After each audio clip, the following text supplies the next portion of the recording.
Hi everyone, it's Shannon with the Coastal Garden here.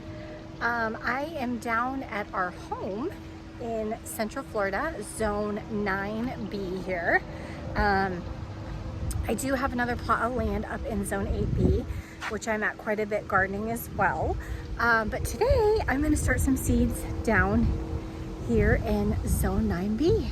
So there's my whole setup and let's get started. Thanks for joining, and if you guys like this content, please hit the like button and subscribe. I really appreciate it, and let's get started. So I have a very sophisticated way of doing all of this. Not really. I have a Tide Cats bucket that I put my organic seed starter in, and I fill it with some water, and I stir it with this rebar stick, and I just have my glove in here to fill any loose holes. But I've got 5 starter trays here with 40 each, so there's 200 cells, and I have started kind of planting a few things already. I'm starting with greens. I'm going to do quite a bit of greens, at least 2 trayfuls, and then I'm going to go to more of like pumpkins, tomatoes, stuff like that. I do have charts. I have this chart here that I use, and I also on my iPad I have University of Florida's growing chart. If you just Google UF vegetable chart, I believe it comes right up, but this is what it looks like for Zone 9. So it kind of tells you where we're at in October and what to go and get started. I'm a little surprised that it's still okay to start beans, so I'm gonna go ahead and do a few more beans. I'm not gonna do those Thai runner beans. I've done those all summer. Where's the pack for those? Right here. And I wasn't super impressed. I mean, they produce pretty well. They just aren't like great tasting beans, so I probably am not going to do those again. These the royal beans, the dragon tongue beans, and the asparagus like yard long beans are so much better. So again, I kind of follow these charts to see where I should be, but I also don't. I kind of start things like tomatoes, and I'm debating on doing some squash. I'm definitely going to do some pumpkin, you know, because a lot of times just not following the rules, you'll see certain stuff will do really well. But these are some of the things I've already started planting. I've already done some of this Beni Husha Mazuna. I got that for free from Baker Creek.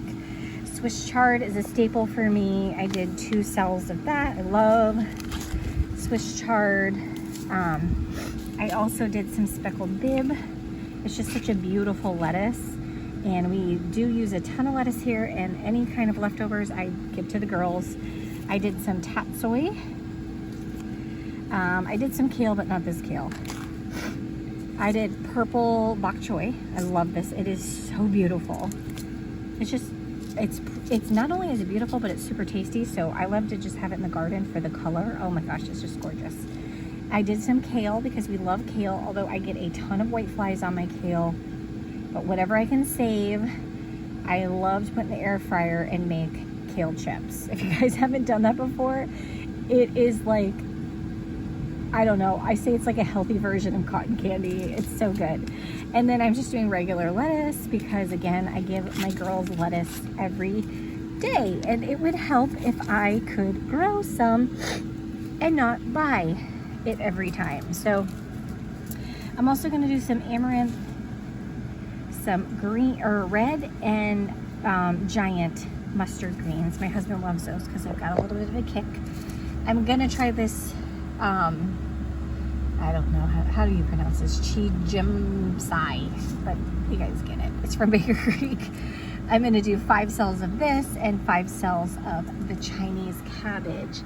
I also have my water bowl set out here. I'm gonna go ahead and soak some corn seeds.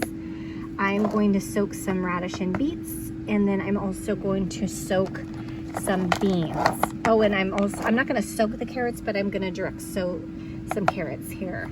So I'm gonna do it all in this garden bed over here I cleaned that out this morning. I've got a couple tomato starts. That's where my beans were. So that's what I'm gonna be working on today. I'm also gonna sow some pumpkin seeds, but I'm probably gonna put them in bigger pots than these. So I have a whole lot of cells to fill, but that's okay. I'm gonna fill them and see what works and what doesn't. I also started getting the greenhouse cleaned out and ready. My grow lights are not working. Apparently this adapter has gone bad, so I'm gonna order another one. But you don't really need a grow light right away until your seedlings sprout. But I do have a backup grow light. I just need to find a clamp light. So I'm gonna get everything in here, shut it up and let it have the humidity in here, because it does get quite a bit of sun in the morning. So, and it's still pretty warm here. So I also have a seedling mat under these two, so all the lettuces will go up here, and anything else that's gonna need a little bit more warmth, I'm gonna put in down here. And again, I have no special way of doing any of this.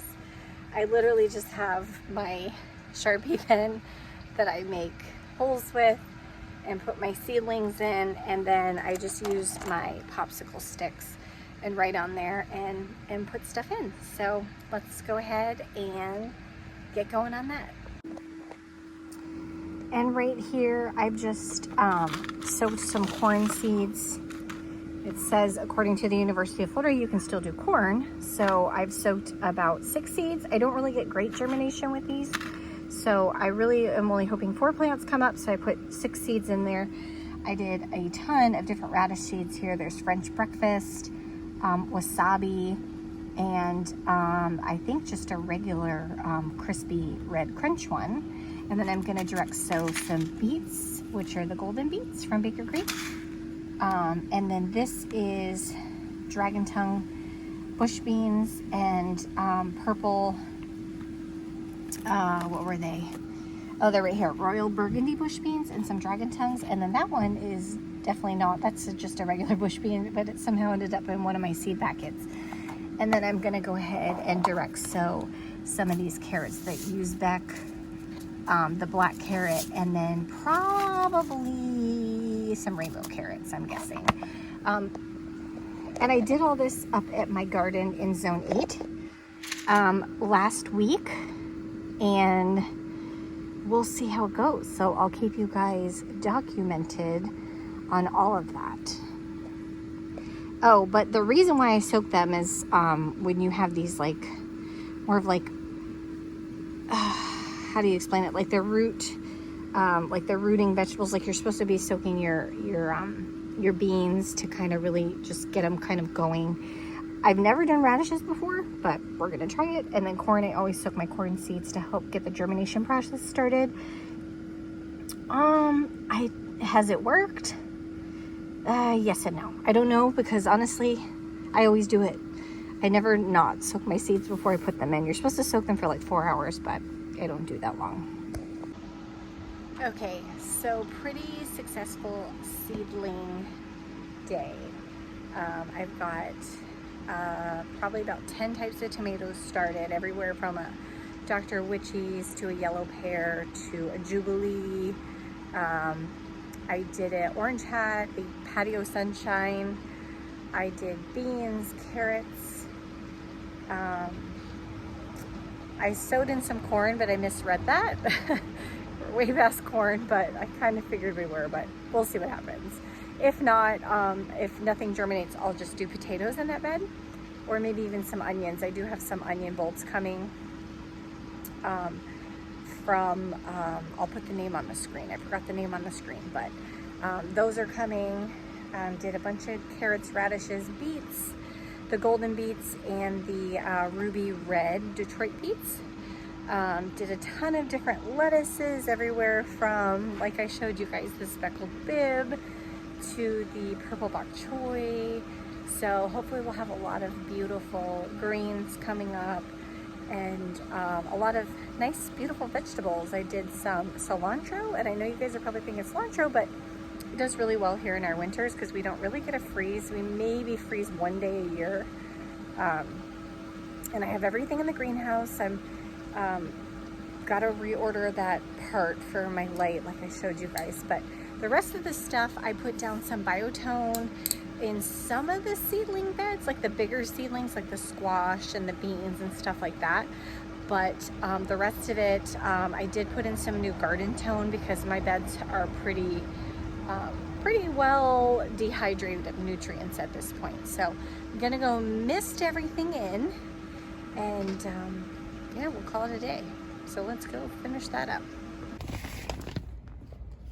I have one extra seedling flat that I did not use, but you can see what I did: borage, cilantro, Chinese broccoli. These are all the different tomatoes and celery. Yellow pear is always a strong one for us here. Blue cream berries, apparently that one has a really nice taste. And Jubilee is my favorite. Dr. Witchy's I've never gotten, so we're gonna attempt again.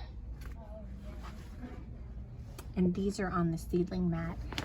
These lettuces and such don't really like the warmth as much, so I'm keeping them off the seedling mat.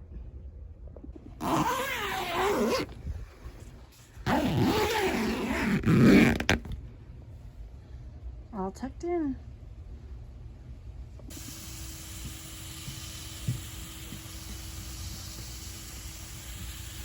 Got some pumpkins in these pots here. I did the corn in there, the squash in this other one. And then a lot of the radishes and beans and carrots went in this bed. So we're gonna get all this watered in. And I appreciate y'all watching. And I will keep you updated on the progress. And I hope you guys have a great day. See you next time.